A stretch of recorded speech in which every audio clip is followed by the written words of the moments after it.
I walked away from that weekend feeling empowered, feeling free, and really feeling more connected to who I was than I had in a long time.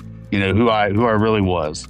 It was an incredible time. I remember getting back in town, and I just remember it seemed like the world was so loud when I got back because I'd found peace, so much peace. And so, yeah, I did. I come back with a better understanding of who I really was.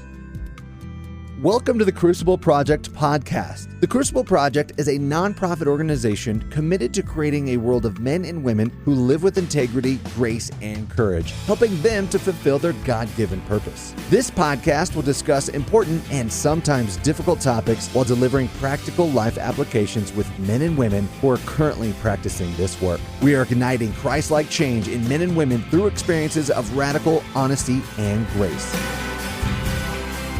Well, hello, everyone. Welcome to the Crucible Project Podcast. My name is Andy Spell, and I'm excited to be talking to Curtis Summers today. So, Curtis, would you please tell us a little bit about yourself? Yeah, absolutely. As you said, my name is Curtis Summers. I am from Broken Arrow, Oklahoma, born and raised here in Oklahoma. Been in Broken Arrow since 5th grade, I believe. Actually been working for the city for 23 years, married, got 2 kiddos. Been married to my beautiful wife, Brittany, for the last 24 years. And my daughter is going to be 23 and my son will be 19. So as you can tell, the gray in the beard is starting to show. Absolutely. And have you earned that gray? Every bit of it, sir. I bet you have, yes. Because life with teenagers and young adults and just doing life in general is not for the faint of heart. It is not. It is not. And, I didn't choose to do life in the best way for a long time. So I earned some of those on my own as well. Yeah. Me as well. Yes, mine's coming in gray as well. For those of y'all that are listening to this, yes, both gray, salt and pepper beards here. So, Curtis, when did you do your initial weekend? It was approximately a year ago. Yeah, first time ever. Matt Hayes, a good friend of mine, phenomenal guy. He chased me for a good, I want to say 4 years, and I was always coming up with excuses. I always had something going on. I just never could make it work. You know how guys do. Yes. When we're unsure of something, it's like, I'm going to find an excuse. And but man, Matt's heart and his persistence was incredible. And I finally just said yes, because everything ended up lining up. And the first time I said yes, COVID hit. Yeah. And so that weekend that I was supposed to go, COVID took it out. And, in my guy mind, I was like, see, I wasn't meant to go anyway. So it took a couple more years. And then once everything got back to normal, I told Matt, I said, you know what? You've chased me long enough. I'm going to go. Man, that is awesome. Man, I love me some Matt Hayes. Did you do it there in the Tulsa area? I did. Yeah. Phenomenal opportunity. I actually got to go with 4 other guys that I actually knew from this local area. And one of my closest friends got to go with me as well. Yeah, it was pretty amazing. The way God worked out all the timing was incredible. Yeah. And it probably was, you thought you were supposed to go in 2020, but when you went, it was probably the right time for you to go. Absolutely. I believe that wholeheartedly. So when you went on your weekend and going into your weekend, what did you want for yourself? So I'm just going to be completely transparent with you. I still didn't want to go. I've done men's ministry for a long time now, and I've been to several other weekends. And a lot of times they're these hokey, cheesy, kind of trying to be too much manly type weekends. And so, when I went, I didn't know what to expect. And I thought, I'm just going to go because I love Matt Hayes. And I told him I would, and I've given him my word. And so that was the mindset that I went in with. Okay. And so you didn't actually go with a want of any kind. You just didn't want it to be cheesy or like they were almost working too hard to be masculine or something? Yes. Okay. Yeah. Yeah. Like if they were just trying too hard, or if it was just I don't know about you, but I've been to other weekends where it's just too much, like you said, trying too hard. Right. Like, oh, this is what men do. And I'm like, I don't want that. I want authentic and I want real. I remember on the other side for me is I didn't want a kumbaya weekend either. I didn't want it to be, I don't know, I needed something different when I went as well. So absolutely. So you didn't go with a want in particular, but on the weekend, how did God show up for you, or what did you get out of the weekend? I walked away from that weekend feeling empowered, feeling free, and really feeling more connected to who I was than I had in a long time. Who I really was. It was an incredible time. I remember getting back in town, and I just remember it seemed like the world was so loud when I got back because I'd found peace, so much peace. And so, yeah, I did. I come back with a better understanding of who I really was. Yeah. And how did it serve you, or how has it served you since having that realization of who you really are and living into that? What has that meant for you? Since that weekend, I've stepped more into the leadership role that I was doing before, but I've stepped into it with more confidence, stepped into it with more grace for myself, which I didn't have a whole lot of before. And I've learned more mercy and more acceptance of some of the mistakes that I tend to make sometimes. By having more grace and mercy for yourself, do you find yourself living in more grace and mercy with others? Oh, 100%. Yeah, absolutely. Absolutely. Yeah. I've found, I've had deep connections with people throughout my life, right? When you work in men's ministry and you work in a men's ministry, and we'll kind of get into some later on and as we talk about Band of Brothers, but where you almost force yourself out of a shell and force yourself to have some more intimate conversations. What I found was that I was having those, but I wasn't having them as in depth as I should have been because I was still hesitant and still holding back. And that weekend showed me, hey, we can go deeper, and it's okay to go even deeper than what you're allowing yourself right now. And when you were hesitant and holding back, what do you think that was about? For me, a lot of that was not allowing somebody in for the fear of being able to be hurt. If I could keep you at a distance, or if I could only let you into a certain amount, then your ability to hurt me was limited. And so if I could limit that and I could limit the damage, then I was in control. I have control issues at times.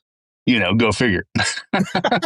But yeah, what was holding me back. It was this: if I can limit how much I allow you in, then I can do damage control, and you won't be able to get to me as much as you think you should.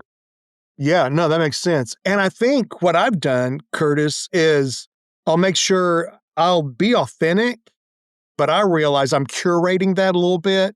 I'm giving you enough to feel like you think I'm being totally honest or authentic. And I think even at times before Crucible, I think I believed I was being fully transparent, authentic. But I think I was doing the same thing because there was a part of me that thought, but if they know this, like, I don't know if I can go this far, because if they know this may be too far. I don't know if you ever felt that way. No, absolutely. When you're in leadership roles, I think some of that plays into it as well. At least it did for me, right? Like, as a leader, you want to be strong. You want to be a strong presence, and you want people to be able to follow you, and you want to be authentic with them. But also, to your point, if I show them too much, then what are they going to see? How are they going to see me? And then will I be able to help them? Will I be able to lead them if they see my mess? Or will they judge me harsher because I'm a leader? Absolutely. And then yeah, that whole thing topples. Absolutely. Yeah, and I want to put across a certain persona. I do that, even again, I curate sometimes, and I love now that I live more free. How have you seen that playing out in your life, this more freedom that you have for you in this ministry, and even in your family, with your wife, with your kids? So, here at the house, what I'm finding is, as situations come up, being able to give a real answer, especially with my wife, with the communication with my wife, right? And giving the real answer has deepened our relationship. It's actually grown our relationship when I can sit down with my wife and tell her, hey, this is how I'm really feeling.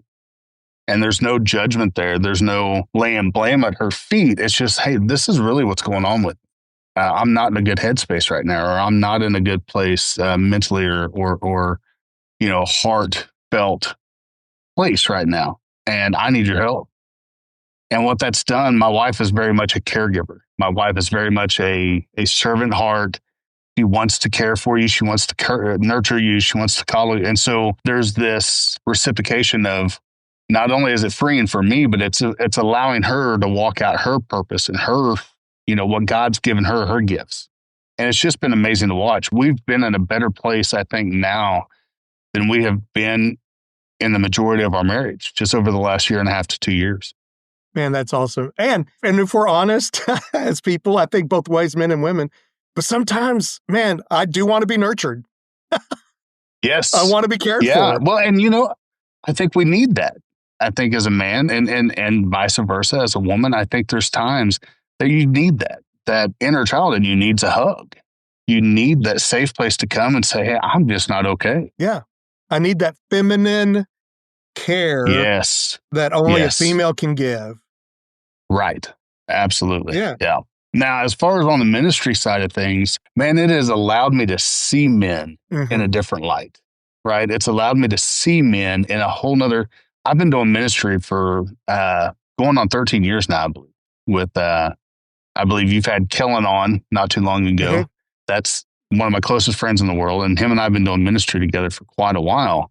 I've always had a heart for men, especially the ones that are suffering with addiction. I spent 15 to 16 years in alcohol and drug addiction. When I came out of that, when God scooped me up and brought me back out of the pits of hell there, I had this burning in my heart to help other men realize what they could do and what God could do for them. Right. And that's how I got plugged in with Band of Brothers. But man, when I came back from that weekend, I was able to see men differently, even more so than what I already had. And the depths of their need for a relationship, the depth of other men needing men to be able to sit and talk with.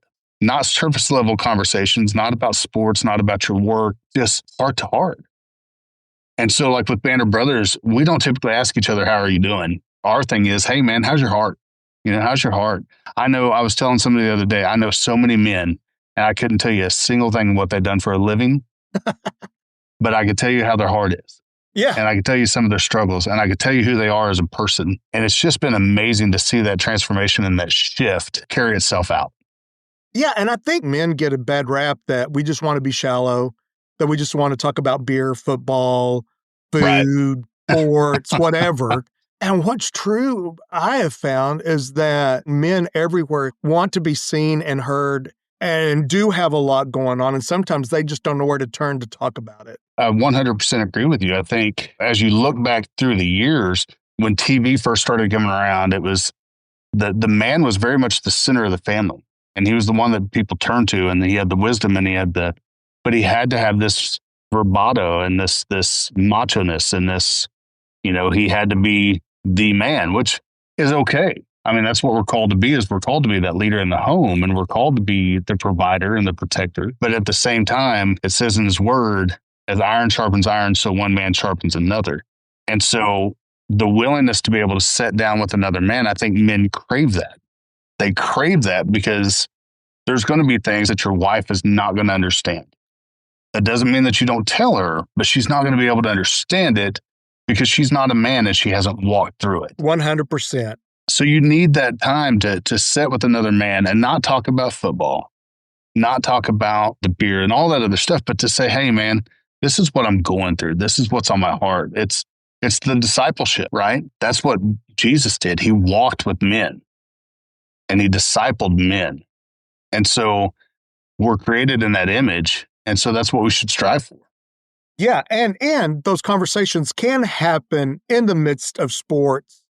And that's what's crazy is we can go from being really deep to really shallow to being silly and, I mean, all of that. But I think that's what makes for really good conversations. When you talked about being with some men, I'm in a growth group and we've been together for 1.5 years. And I'll be honest, probably 2 or 3 of those guys, we've been together 1.5 years. I couldn't tell you for sure who they work for or what they do. Right. Because that never really comes up. And the thing is, it doesn't matter. Right. Because that's not your identity. Right. That's just what you do. We talk about being husbands. We talk about being sons of God. We talk about church. We talk about relationships. We talk about how we didn't show up well for our families or our kids or stress, or we talk about a million other things, and work. Yeah. I mean, work may come up some, Right. but it's not about what we do. It's about who we are, and we're striving to be better Right. people at the core so that we can help men be better, share the word of God. I mean, all that kind of stuff has become just way more important. Oh, and it should be, right? I mean, as it should be. Especially nowadays, too many men find their worth or their value or their identity in what they do. And I think that comes from, as a kid, you were taught, work hard, make money, buy nice things. This shows the world that you're somebody. Right. And there's no focus on, hey, show the world who your heart is. Right. Show the world what God's doing through you and what he's done in you. And so we miss the point. And so too many times when we get together, we do have those awkward moments where it's like, what do you do for a living? Oh, well, that's cool. Yeah. I don't know this. I And I think part of that too is it helps men get out of this thing that says, I've got to have the boat or the this or the that, or I've got to accumulate things so that when you look at me, you think I'm something or somebody. Absolutely. And like I said, when I came out of the Crucible, I knew all that going in. We've been doing Band of Brothers for 14 years now. I've had a lot of years to learn what it looks like to be a man, but not just a man, but be a man of God. And I've had some incredible men in my life that have showed me that. And so I had a very good understanding of what it looked like when I went into the Crucible. But I think what happened when I came out of that weekend was I let go of some things that were holding me back. 100. Yes. Right. I was holding myself back. And when I was able to let go of those things, I seen this shift in, okay, this is what I've been missing. Yeah. This connection, this is what I've been missing. And so it's been incredible. I love that. So, man, I want to transition a little bit here. Band of Brothers, I've heard about this because I ended up having a buddy of mine who they started a Band of Brothers in West Texas. I think they went and met with you guys or some of your leaders. They started it out in West Texas. I got to go speak on one of their breakfasts, and it was really cool. And so I've heard about Band of Brothers, and I've heard about what you guys are doing in Tulsa. So share a little bit about what Band of Brothers is, what y'all are doing, why you started it. I got involved in Band of Brothers in, they were established in 2012, and I think I got involved in 2013. And we are all about brotherhood, accountability, and discipleship. And we jokingly say, when you come out, you're going to be a bad dude, right? So they started out, men were hungry, and they were wanting something deeper. And so they actually, at one point, were watching the film, Band of Brothers, the miniseries, and they'd pull godly principles out of that. But man, God just seemed fit to continue to grow this thing. They got their own curriculum. One of the guys actually wrote the curriculum. And at one point in time, on any given Thursday, you would have 300 men meeting and walking through this curriculum. The curriculum looks like 12 weeks. We've got a graduation, we got a kickoff and a graduation, and then 10 weeks of meat and potatoes. And we cover everything from fear to disciplined soldier to we break boards at one point, which is phenomenal. So that's the fear week, right? Like we do these things that incorporate things that men are connected to, but we do it in a way that points them back to the cross, right? Everything that we do, we want to point them back to the cross. Right. But we want to give people, men are searching for a safe place. And so that's what Band of Brothers has been. It's been this rescue mission to go and help seek out these men that are hurting, that may have church hurt, that, they may never want to grace the presence of a church, but they'll come and check out something raw and real where there's other broken men that are willing to say, hey, look, dude, I'm broken. I'm broken just like you are. Well, man, what'd you do? Well, first off, Curtis don't have any answers for you, but Curtis knows the one that does. And so let's go talk about this, man. Let's go. And so that's at the core of what Band of Brothers is a safe place for men to come, to be vulnerable, to open up with other men, and to walk side by side with these guys and keep each other accountable to the goals we set, to, are you being a husband the way you're called to be a husband? Are you being a son the way you're called to be a son? Or, all these things. And it just continues to grow. We just actually, so cool. So Saturday morning, we got to celebrate 16 men graduate their first wave in Pakistan. Wow. Yeah. 16 men. Our motto is so others may live. And to watch what God's been able to do through this thing. And don't get me wrong, there's been, as there is in any ministry, some ups and some downs and some things that we've changed. And it's so funny when you talk to people about ministry, they're like, man, just this thing is just so awesome. You guys do such a great job. And I'm like, yeah, if only you could see behind the curtain sometimes. And in that, and I don't know, man, if we should even talk about this because it's happened in Crucible too. Man, there's been disappointment. There's been men who I have locked shields with. There have been men that we said we were going to go into battle together, and the enemy got a hold of them, and we've lost brothers. I think there's sometimes, and I don't know if you face this, there's sometimes people want to point the finger and say, well, see, this doesn't work, and, they throw arrows, and I'm like, Jesus had Judas among them. He had Peter who denied him. Now, Judas decided not to sit with Jesus again. Peter, thank God, sat on the beach with Jesus and really did love him, just had a moment, So I bet you guys have been through that too. I bet there have been some people that you've been like, oh man, I can't believe this happened. Oh, 100%. 100%. I don't think there should be any hesitation about talking about that, right? Like anything you do, there's going to be failure. There's going to be disappointment. So it's what do you do with those and how do you learn from those? Ultimately, when you talk about the disappointments and things we've had men that have walked away that, we don't hear from again. And at times we've lost them to suicide or we've lost them to the bottle and it hurts your heart. But ultimately, we can't pull them around the bases, right? Right. You just can't drag them around the bases. I think it's natural for people want to look at something and say, well, that didn't work. Band of Brothers doesn't work. The Crucible doesn't work because look at this man. No, God's still moving through it. Right. The man made an incredibly poor decision to walk away from what God was doing. Yeah. And it says in his word that the consequences of sin are death. And it may not always be a physical death. It may be a spiritual. It may be an emotional. But there's some kind of death that follows that. Yeah, relational death. Right, relational death. And so absolutely, man, there's disappointments that comes with running ministries.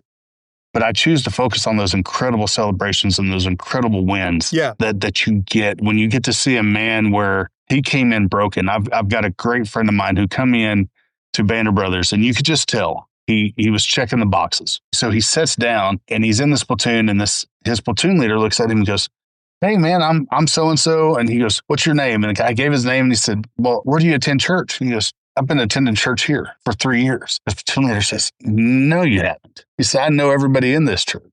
And he says, yeah, I've been here 3 years. But this man would come in after service started, leave before service ended. And it was so fun to watch that as he started to get vulnerable and as he started to open up and he had a safe place where you created this nurturing place for men, the smile got bigger each week. The enjoyment got bigger each week. And then by the end of that 10 weeks, this man was fired up. He was at church like 30 minutes early. He was standing in praise and worship. He's shaking people's hands. He's hugging people.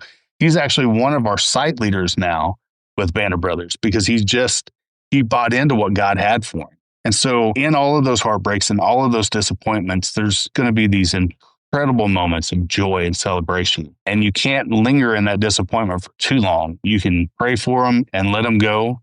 And then you've got to celebrate the victories. Yeah. And what I love about Crucible, and I know you guys have found this in Band of Brothers, men have come in and they've made the commitment and they may have had a failure. Right. And I love that some of them have said, you know what, I'm going to face it with you guys. Oh, absolutely. And sometimes they've said, you know what, I was lying to your face. Yeah. And I was hiding. Yeah. Yep. And I love that we've got the space to go, brother, we've all hidden. We've all been fake. We've all, whatever. And come on back. You're with us. And I love that we've got that also, that we've got a place where men can stumble and fall and we're there to pick them up. I'll tell you touched on something there where when men tell you they're hiding, right? We do an incredible thing that we call circle up. And so on kickoff night, it's one of our big activities. So we get the men, which trying to get these men to make a circle around, it's like herding cats at times. But we finally get them in the circle and we start and we'll ask some silly questions, right? And the ultimate thing is we want you to, if you can relate, we want you to take a step forward and ultimately we'll tell you you're not alone. So, some questions like, are you a quick trip guy? And everybody will take a step forward. Okay, you're not alone. And you take a step back and you ask some really kind of silly ones, right? And you get these guys laughing and you get them engaged and you get them to where they're stepping in and then you hit them with a gut punch question. Who here has ever lost a child? Mm. And all of a sudden that giggling and that fun and that you can feel the air get sucked out of the room. And it's like, oh, this is real. Yeah. But the incredible thing is men step forward. And when you can step forward and you can look around and you tell a man, you look him in the eyes and you tell him you're not alone. And he can look to his left and he can look to his right and he can see other men that have been through this. All of a sudden it becomes real that, hey, all this time that I thought that I was doing this by myself, all this time that I thought I was hurting by myself, these men were going through the same thing. Yeah. I'm really not here alone. And I think men need to hear that they're not alone. They're not struggling by themselves. Man, I love that. So Curtis, if a man lives in the Tulsa area, they may be listening to this podcast and they've never heard of Band of Brothers. How would they get a hold of you guys? So we have a website. It is joinbandofbrothers.com. You can look on there. That will give you information about who we are, what we're about. It will give you the site locations here in the Tulsa, Broken Arrow area. We have 2 in Broken Arrow and 1 in the Bixby area right now. And actually, we have a summer one that's kicked off with Triton Fight Club called Grapple Chapel, which is really cool, right? Like men loving Jesus and then doing Brazilian jiu-jitsu on top of it. It's phenomenal. And that thing is just blowing up and taking off. But joinbandofbrothers.com. That will get you to our website. That will get you to the sign-up links. It will allow you to enter your information. Make sure to put your email in correctly. Man, I will say that again. Make sure to put your email in correctly.